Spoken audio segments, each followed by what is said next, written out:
hell, it's me, the one. Hello, everyone, and welcome to Kick It to Scoops. I'm your host, Scoops, the sole admin of Scoops, and what a weekend of AFL footy it was. No Saints footy this week, just gone. So it wasn't that exciting for me. But was it interesting after round 16, the top 10, well, top 6, is kind of up for grabs for a few teams that aren't in the top 6, just outside, that are competing for Melbourne's spot. Let's be real, Melbourne won't be in the top 6. The Western Bulldogs are pretenders, so they won't be there. Will Brisbane, not will they, Brisbane will get back in the top 6. Gold Coast, what's going on? The Suns, who I've been given so many chances, have letting me down yet again. Now they're at risk of not even making the wild card spot, let alone now top 6. Dimmer, you mad, bro? What the hell has happened to the Suns? They've lost 6 in a row or something like that. Been pretty pathetic from them yesterday against Freo, who weren't crash hot themselves. It was more Gold Coast were pathetic. And both sides were very inaccurate. Now I've got my team of the week, my super coach talk, and everything in between all this. So we're going to start off with this. You want me on Cameo, head to cameo.com/Cooper G. You want me to roast a friend with something, happy birthday, anything at all, cameo.com/Cooper G. And if you know any AFL, AFLW players or any state league players, and you want to see them on the channel in a Gold King Challenge and or interview, please do send me a message and we'll try and get something sorted. Let's not waste any time. Now it's time for that world famous segment. Scoops goes bang.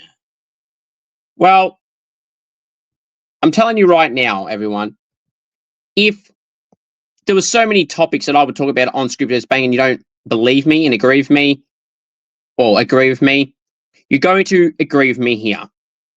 The stand rule, the lasso rule, and the protected area rule are the worst rules in AFL history. That, you know, within reason, all those rules aren't good. The stand rule is embarrassing. Now, people go, oh, it's hard to adjudicate when there's so many new rules coming in. Well, some basic rules in the AFL that the umpires don't know how to adjudicate is the holding the ball rule. If you dispose of the ball incorrectly, it's holding the ball. You can't throw the ball. You can't take someone on and drop the ball and be, oh, he didn't have prior. You lose your prior the moment you try to fend off an opponent or try to barge through someone. This ain't rugby, pal. This is the AFL. I know it's run by the worst AFL CEO of all time in Andrew Dillon. Bring back Gillan McLaughlin. That's what I say, and I've been always saying that, and I will continue to say that. We'll get Andrew Dillon out and get someone that is capable of doing that role, because he clearly cannot. Now, no one loves the stand rule. It is shit. Now, you see players embarrass themselves each week when there's 2 players near the mark, or a player has to stand on their side. They're not actually in line with the person kicking the ball. They have to stand to the side. Now, there's some 50-metre penalty rules that were given for the protected area rule that really pissed me off on the weekend, and it has all year. For example, okay, picture this. You're a right footer. You're on the right wing near the interchange bench. You're going to kick the ball inside 50. You're generally facing straight or towards your left because you're hooking it into the 50, okay? So what is a guy 10 metres to the side on the right-hand side? The player with the ball is already facing the left-hand side, and the players on the right-hand side, not even blocking off anything, and it's pinned 50-metre penalty for in the protected area.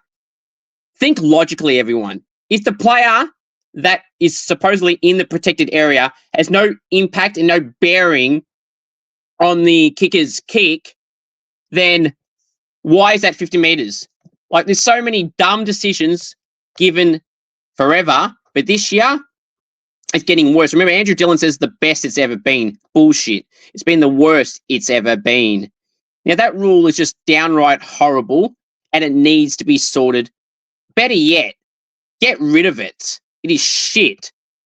Now, if a player's on the mark or someone comes from the side that's intentionally blocking the view, then that's 50 metres. But some of the protected area 50-metre penalties that have been paid to any side this year, a lot of them have been embarrassing because a lot of them aren't worthy of the rule. Now, we know what the rule is. We understand what the rule is. But some of them have no ill effect on the game at all, and have been penalised for it, and it needs to be removed or altered at worst. Leaving it how it is absolutely dreadful. Now, the lasso rule. Finally, to wrap up this part of it, we mentioned the stand rule is shit. The protected area rule is shit. The lasso one is completely a joke. Now, it needs to be smartly adjudicated here. If a player bombs the ball from, say, out of the back half and intentionally kicks it to the back line and it rolls out and bounces out, well, that's what deliberate was for. But those ones I'm fine with. It's the ones where, you know, you're going for the ball and you bump into someone to bump them from getting the ball and it accidentally hits your foot when you're a couple meters away from the boundary. Like, they shouldn't be a lasso rule. I know that's a rule, but that part of the rule needs to be removed. It should be for the howlers, the intentional kicks or handballs out of bounds, not the ones where you're fighting on the boundary line trying to win the ball and it knocks your foot. That is a bullshit one. I know it's the rule, but that shouldn't be a part of it. Those individual decisions that I just exampled should not be a free kick, that last one I just mentioned, okay? Or, you know, ones where you're fighting for the ball and a player handballs the ball into your foot. It is smart to get the free kicks within the rules, but also those ones should not be free kicks for lasso. If you intentionally soccer the ball out, that's a lasso rule. That's fine. That's what deliberate was for, wasn't it? Like, the rule needs to be altered. If you're going to keep the rule, you can't be giving free kicks away as a lasso for ones where it accidentally hits someone's foot on the boundary line, or someone handballs the ball into someone's foot, or you handball the ball towards someone and they bump you out of play. So then it's a lasso. Like, I think the rule needs to be altered. I'd just get rid of the whole damn thing to begin with. This ain't the sandful, or the sandful, or Sanafal as some mates call it. It's just a shit rule. Every rule the AFL bring is essentially shit. Oh, and another one, the ruck one. Now, if you go over the line in the middle of the circle, apparently that's a free kick. When some rucks intentionally don't go up for the ruck contest, and essentially means the other ruck who's competing for the ball goes over the line, those shouldn't be free kicks either. All those rules that I've just mentioned either should be altered or removed. They are all shit. Andrew Dillon, do something good for once in your life. You are the worst AFL CEO of all time. And Andrew Demetrio exists. The game is dead and has been dead for a long time. Now, something that's been completely horrible forever, and in particular the last 4 years, is the umpiring. The one-sided umpiring in the Hawthorn GWS game was nothing short of a disgrace. Hawthorn, at one stage, I think it was 11 free kicks to 1. Now, some of those were there, and it's not necessarily the number, but it's just the way it was all adjudicated. It's not necessarily the number. The number makes you talk about it, but how they got them makes you pissed off even more. You actually have to watch the game. So I watched the whole game, so I understand this. Now, the number, there was probably some that Hawthorn got of those 10. Let's say 4 of those, I'm like, yep, 4 or 5 of them, yep, fair enough.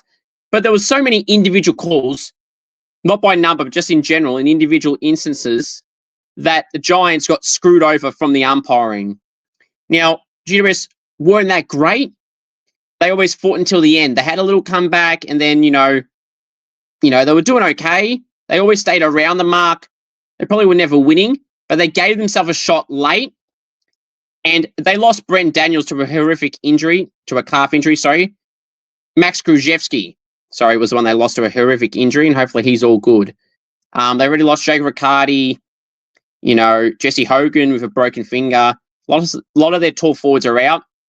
You've had guys like Tom Green do his ACL in the preseason. You've had other guys in their team do injuries throughout the year. Sam Taylor's only just come back. Jack Buckley's out at the moment. Lockie Whitfield missed a game here and there as well. So they've had a lot of stars out this year. They're doing well. They're doing okay with the amount of players they got out. The Saints game, they only lost by under a goal both times. They were screwed over from the umpiring one game against, who was it? I think it was Melbourne. I can't remember who it was. There was another game. So they've been in and around the mark. With the amount of injuries they've had, they've done all right. Toby Bedford's been a good inclusion since joining them from Melbourne a couple of years ago. Toby Green, the skip, has been doing well despite all the trade talk about him. Will he and won't he leave and all this crap? But yeah, the umpiring was so one-sided to Hawthorn. Hawthorn, like the Bulldogs in Geelong, are one of the most protected clubs in the competition. Go watch a Hawthorn Geelong on the Western Bulldogs game and tell me how they're not severely protected. You can't. You just simply can't. Don't say they're just too good and your team's not good, or that team they're facing isn't that good. No, bullshit. Geelong are severely the most protected club in the world. It's pretty clear. And then with Geelong, the Western Bulldogs and Hawthorn are not far behind them.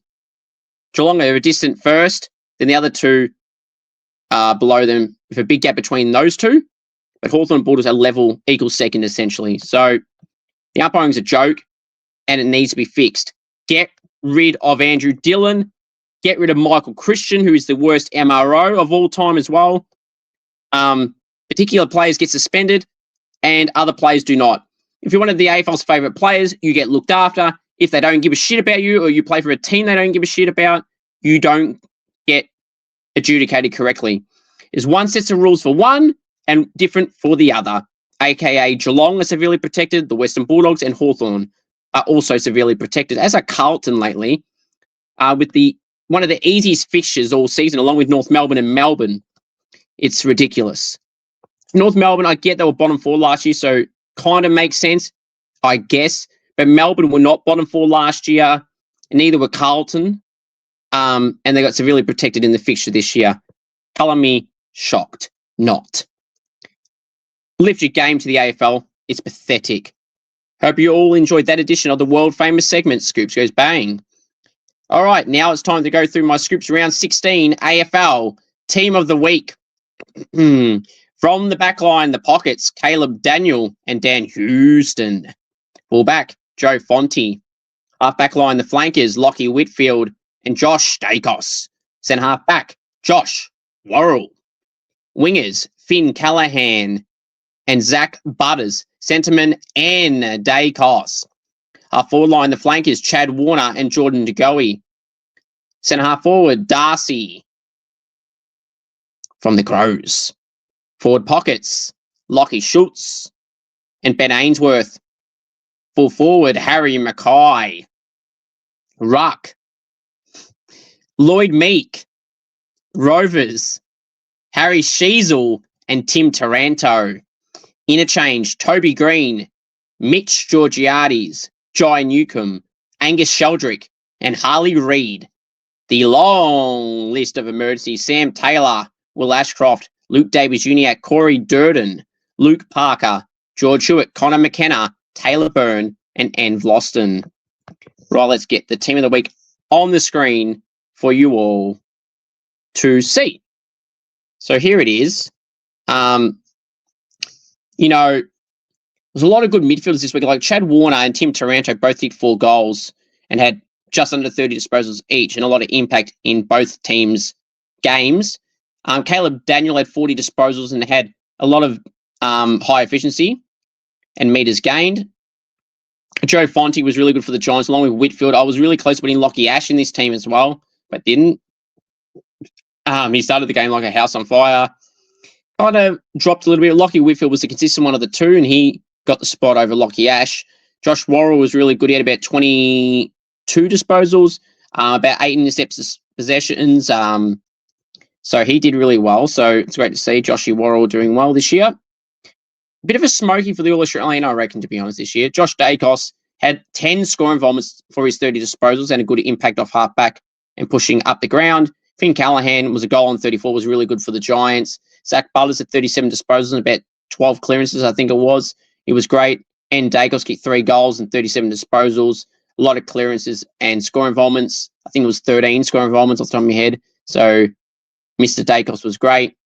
Chad Warner, the Chad Star, he hit the Swans in it. 4 goals and 27 disposals, a lot of clearances and score involvements. Darcy for the Crows up forward kicked 5 goals, so he absolutely deserves a spot there. Jordan DeGoey had 12 score involvements. It was 27 disposals and a goal. He was pretty good, Geordie. Lockie Schultz kicked 4 goals and did his part. Ben Ainsworth kicked a goal in 28. He was good. Harry Mackay kicked 3 goals and 19 disposals. He was really good as well. The ruck, there was really no good rucks this week, but I went Lloyd Meek just. I feel like he beat Kieran Briggs more than any other ruck this week, beat their opponent. Bailey Williams was considered, but had some quiet parts of the game. Pitnet wasn't good, but Williams was decent, but Meek was probably slightly better against his opponent than what Williams was against Pitnet. So Meek got the spot there. Sheasel was great with 43 disposals. Had 19 in the first half, I think it was. So Sheasel was on fire. Still severely underrated, Harry Sheasel. People call him a stat padder. But people that call him that, you have zero ball knowledge. He had about 10 clearances, I think it was. So Harry Sheasel, shut up the haters. I don't understand the hate that Harry Sheasel gets. He's in his third year, and he's doing pretty damn well for someone in that position. Actually, let me double check. He had 8 tackles, 93% disposal efficiency, 15 score involvements, and 4 clearances. But yeah, apparently Harry Sheasel doesn't impact the game, people say. Well, he shut those people up very bloody quick with 15 disposals. I did consider Mason Redmond in the back line, but decided not to. Toby Green kicked 2 goals and 24 disposals. Mitch Georgiades, 3 goals, 4, and about 15 touches was good. Jai Newcomb had about 12 clearances. He did pretty good and about 10 score involvements for 31 disposals. Angus Sheldrick kicked a goal in 29. I think, watching this game very closely, I just thought Angus Sheldrick was really impactful. Isaac Heaney, I thought about for this spot, but when Angus Sheldrick, I just think he did really well. It was just a consistent 4-quarter performance, and I think he deserved to be highlighted. Harley Reid had a lot of clearances. He didn't have many disposals. He had 21. Off the top of my head, he kicked a goal, but I think he had like 14 clearances, so it was hard to not include Harley Reid. He had 23 disposals, 15 contested possessions, a goal, 78% disposal efficiency, 6 score involvements, and 12 clearances, and 9 of those 12 being centre clearances. So he deserved a spot there, which means Sam Taylor was the next key defender to be chosen. He had 15 intercepts. Will Ashcroft was really good with 30 disposals. LDU had about 12 clearances as well, and he's 30.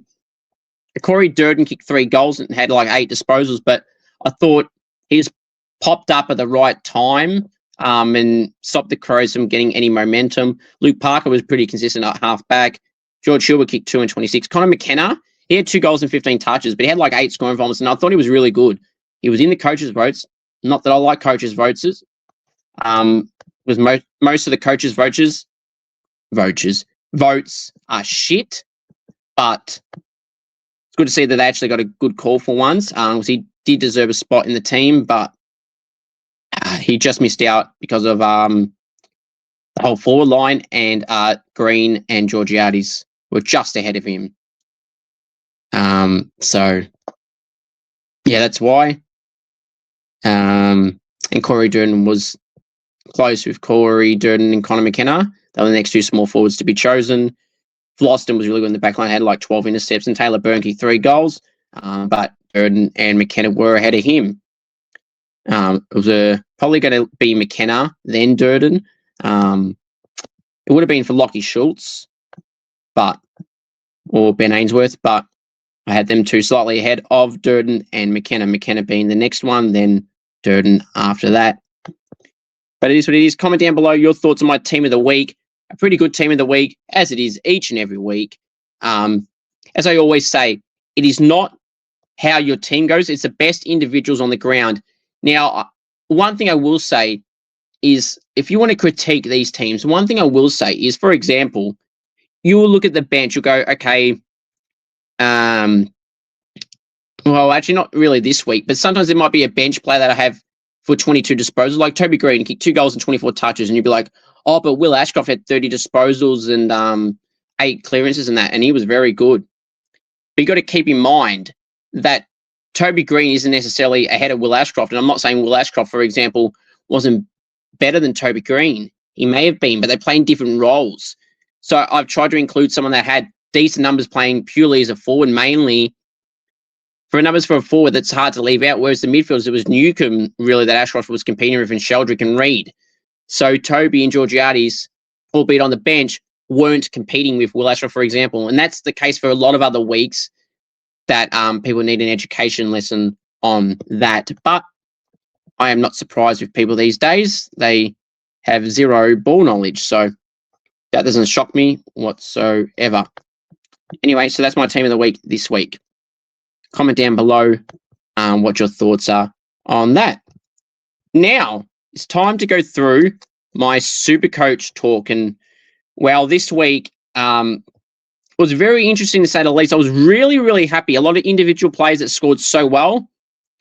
And I went up in the ranking. So I scored 2,111. I've gone up to the top 20% again. So I've gone up 2% this week. So I'm really happy with that. So without further ado, let's get my team up on the screen for you all to see. So in the back line, we had, here we are. We had Max Holmes as a loophole option. Jack Sinclair was obviously injured. I brought in Kai Anand, which he didn't score that good, but he was cheaper. He was 99K at the time for Wade Dirksen, who I didn't want to take out, but a bit like when I took out Willem Durs, but they weren't going bad, but I needed someone to take out, and some others were making more money, like Will Edwards and Sam Cumming, and both players went awesome, and went better than Dirksen's score. So it worked out to be the right thing in the end. But anyway, so Lockie Ash, 93, was robbed of 100. Lockie Whitfield, 119, he went great. Josh Roll, 115, was awesome. Will Edwards, 81, was great. Bailey McDonald was shit with 42. Kai Anand, who I got as a loophole option for 40, was shit. Jordan Dawson, better this week for 124. That was good. Isaac Heaney, 125. He was my loophole option, and I clearly, as you can see on the screen, took his score. Play it safe. Anything over 115 as a captain, you take. If you don't know football or super coach. So you take the 125 because an injury could happen to your captain at any point in the game. Zach Butler's got 155. He was awesome. Mr. Dacos, 154. He was awesome. 2 massive scores there. Zach Merritt, 102, whatever. Lockie Neal, 94. He was severely robbed of some points. He should have been on like 115. Matt Rowell was good this week for 116. Fitzgerald obviously didn't play. I got Jack Isons, 53, which I'm not happy with. That was a last-second decision. About 5 minutes ago, I had a look. He got 53. I'm like, be safe. Again, like with the Heaney score, you take it. And then Cumming, of course, got 82, and that pissed me off. I thought he might get over it, Sam Cumming, because of the week before score like 90. I thought, no, play it safe. And then he got 82, so it cost me 29 points there. That's the same thing I did with Heaney. That cost me another 58 points because Dacos got 29 more points. You double, that's 58. So I probably should have got 2,200 this week of those 2 decisions alone, but it is what it is. Cummings 82 was great. So Naz will be back on the field this week. I moved Hugo Hawker-Hahn back to the midfield, and Naz will go back into the flex, and I'll go from there. Which rookie I play. Got some upgrade moves I'm thinking of.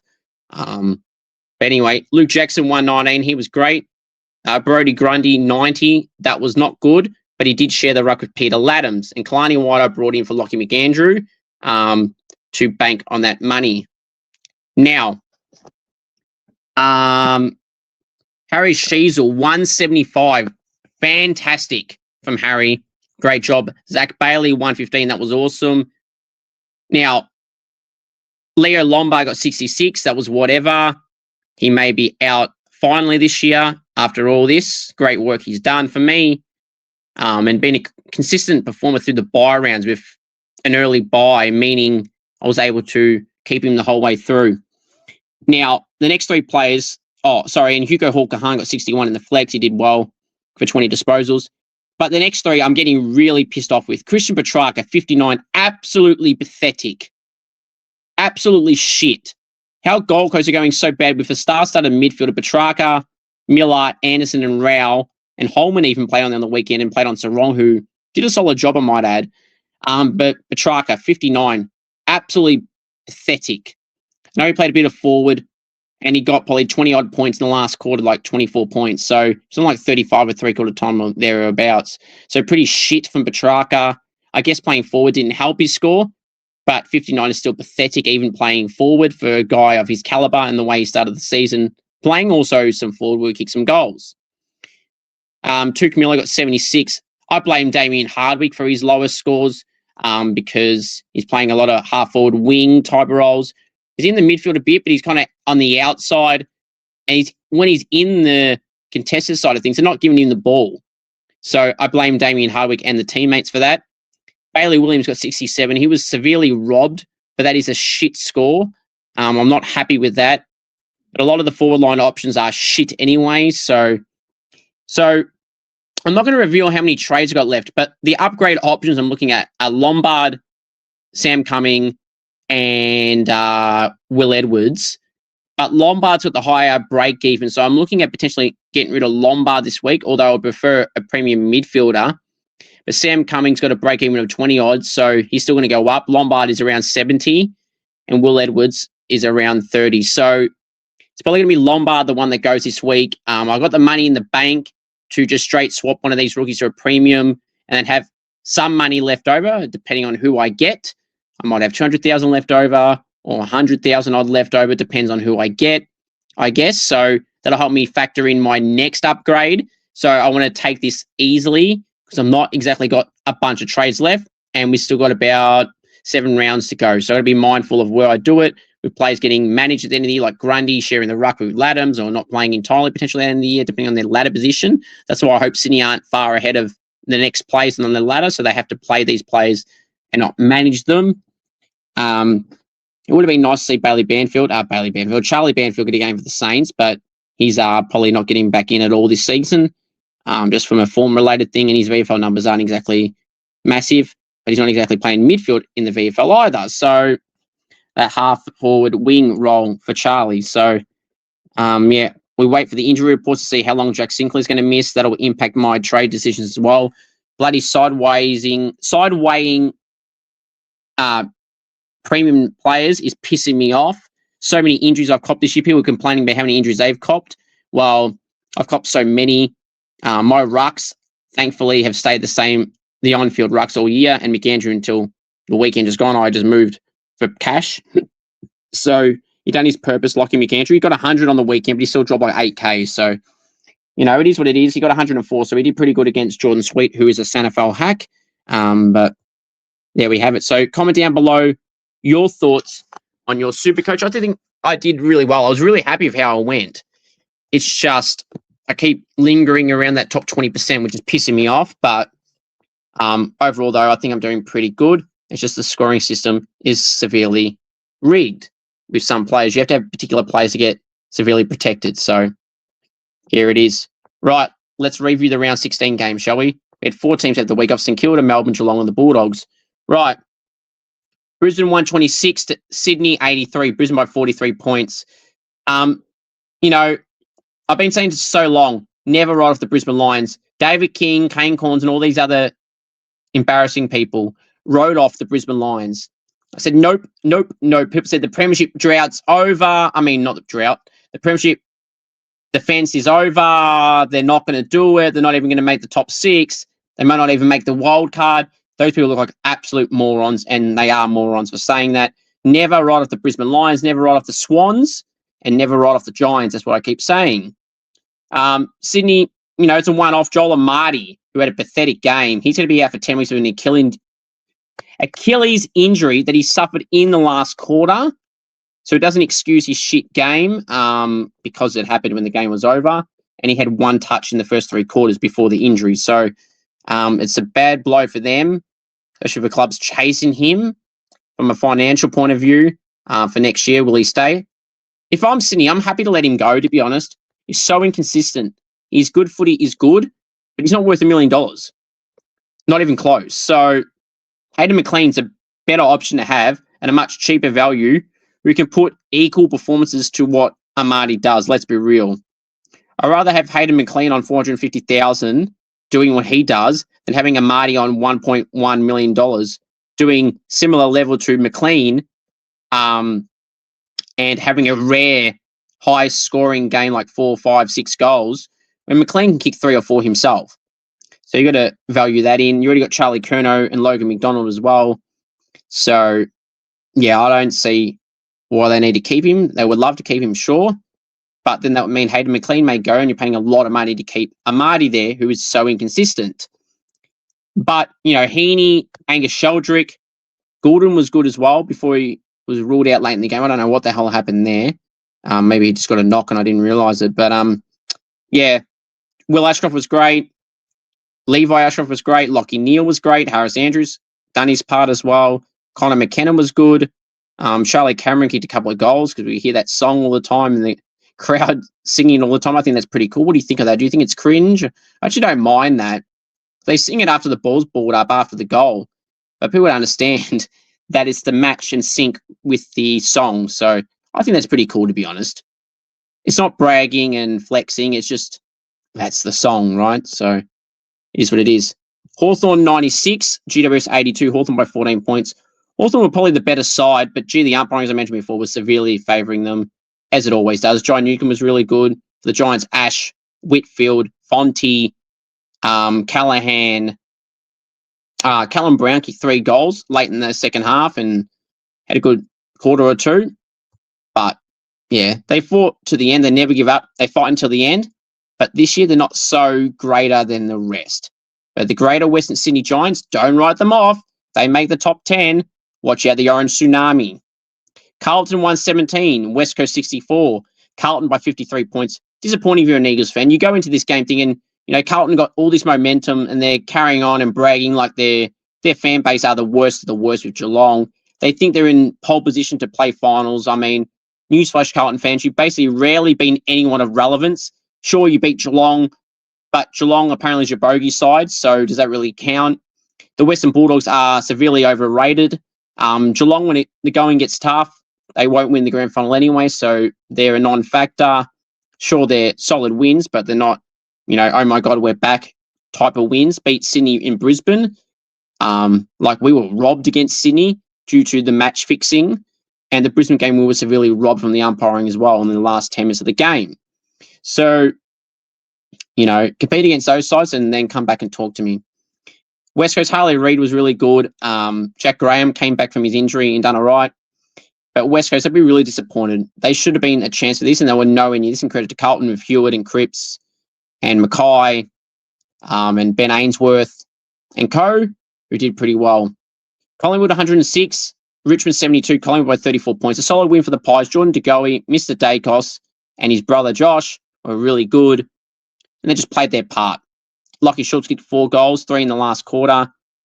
But, just stayed on top the whole way through. Richmond fought hard. Sam Cumming had 27 disposals. He was really good. Patrick Oreshko had a solid game as well. Mr. Vlosten did really well.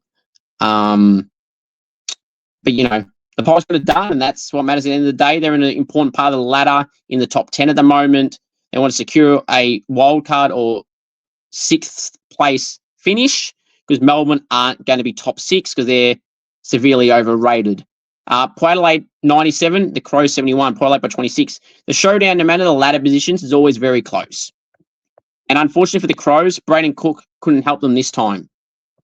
But I tell you what, the Crows are still going to be a dangerous side come finals. They'll be playing finals and Port Adelaide will not. Now, Port Adelaide, done good. Mitch Georgiades and Zach Butters did really well. But it's always those two.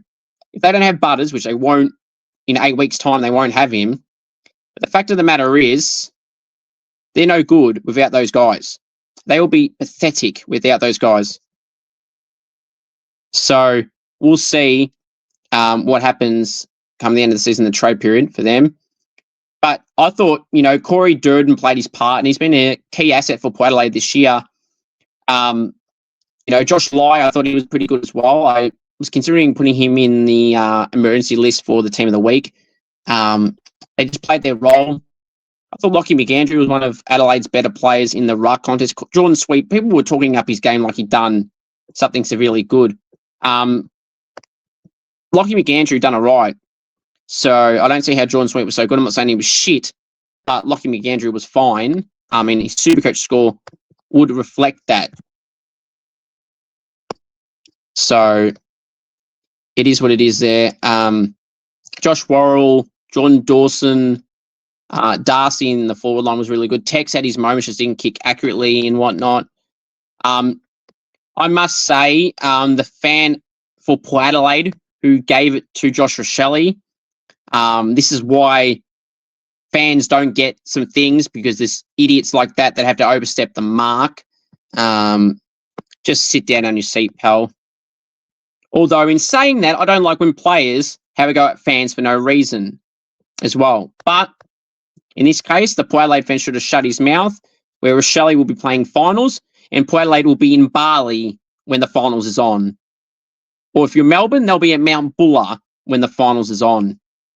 But yeah, they had a good win over the Crows. Every time the Crows came back, the Power had an answer.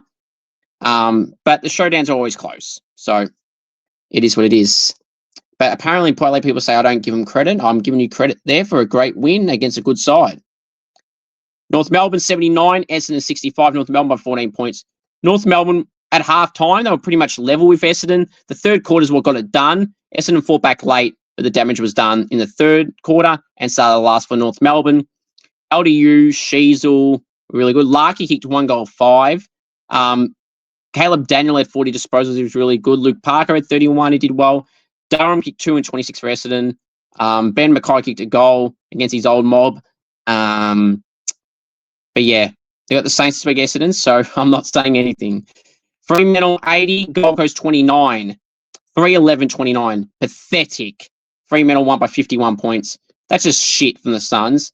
You know, I've given them so many chances. I've said, you know, calm down on them. But now I understand why people are not giving them the credit. And I don't want to hear this Darwin shit. I don't want to hear injuries, because Gold Coast don't have a large chunk of injuries of relevance. I'm sure they got some of the time, I can't remember. But they're just out of form. Their selection changes are bizarre. I saw some of their VFL game yesterday. Jamara kicked a goal and 2, but he wasn't really lighting the world on fire. Ethan Reid played in the ruck, up forward, and in the back line a little bit as well. In the game time I saw in the VFL, so I don't know if he's an option they bring in. But yeah, time will tell. Dylan Patterson, bring in Dylan Patterson, Dimmer. God's sake, it's time. John Murray's a good player. He wasn't great yesterday, but he's had a good 2 games prior to that and deserved the Rising Star nomination last round, did Jai Murray, so well done to him. Freo, Luke Jackson played all right, but his numbers weren't that big. People were carrying on like he had 30 and 3. He had 2 and 16, so calm down. He was solid, but yeah, gee. Brayshaw was all right. Not many Freo players stood out, to be honest, but they just got the job done. I wouldn't say easily. I think Gold Coast were more shit than Freo were good, which I guess is a good thing for Freo as well, but yeah, selection at Gold Coast is bizarre. Will Caleb Graham ever get a game again? I don't know. Maybe Mac Andrew goes forward, and Mac Andrew goes forward and Caleb Graham or someone goes in the back line. Sam Collins has been a rock down back for them. Noah Ransom was really good. Rao was solid. Leo Lombard was great. I think he's eligible for the Rising Star, Leo Lombard, so he'd be a contender with Willem Dersma and who's that other player? Oh yeah, Phoenix Gothard. There'll be 3 guys for me are contenders for the Rising Star. So time will tell. Right, let's wrap this up by previewing the round 17 game, shall we? Finally, no more stupid buy rounds. Oh, how great it is. But the fixture, Andrew Dillon and the people doing the fixture, what the hell is this shit? Thursday night at GMHBA, 7:30 Victorian time is Geelong and Brisbane. I'll be tipping the Brisbane Lions to win this one, Brighton. The Brisbane Lions to win this one by 8 points. Friday night at the SCG, 7:40 Victorian time, it's the Swans and Bulldogs. I'll be tipping the Swans by 26 points. Yes, another Friday night doubleheader bullshit. Half an hour later at Optus Stadium, 8:10 Victorian time. It's 6:10 Perth time. It's West Coast and Adelaide. I'll be tipping the Crows in this one by 28 points. I cannot believe they continue to clash games together. And oh, this ain't the last one this round where they're clashing together. Saturday, 1:15 in Tassie at UTAS Stadium, 1:15 Victorian time. It's Hawthorn and Melbourne. I'll be tipping Hawthorn this one by 16 points. Half an hour later, no, repeat that. 20 minutes later in Canberra, 1:35 p.m. Victorian time, it's the Giants and Freo. You know what? The Giants are going to have to lose eventually. Sorry, the Freo Dockers are going to lose eventually. I'm tipping the Giants in this one by 2 points. And this will bounce back the Giants season. Beware the orange tsunami. They are a good side. They're having patches where they just change a few little things Watch out for the Giants. I'm telling you that right now. Not writing them off at all. Now, twilight game. Where is it? 4:15 p.m. at People's First Stadium. It's the Suns and Collingwood. 4:15 p.m. Victorian time. I'll be tipping Collingwood in this one by 1 point. 7:35 p.m. Victorian time, Saturday night at the MCG. It's Richmond hosting Carlton. Another easy game for Carlton. I'll be tipping Carlton this one by 12 points at the MCG. 2 games on Sunday. Maybe if you didn't have 2 bloody games on the same time on a Friday night and Saturday early games, you wouldn't have this problem. Sunday, 3:15 p.m. at Marvel Stadium is Essendon hosting my Saints at Marvel. I'll be tipping the Saints in this one by 24 points. If we're going to be a serious side, we should be beating sides like Essendon pretty comfortably. And another stupid game clashing when there's 2 games on the day and somehow they're overlapping. 4:40 p.m. at Adelaide Oval. It's Port Adelaide hosting North Melbourne. I'll be tipping Port Adelaide in this one by 8 points.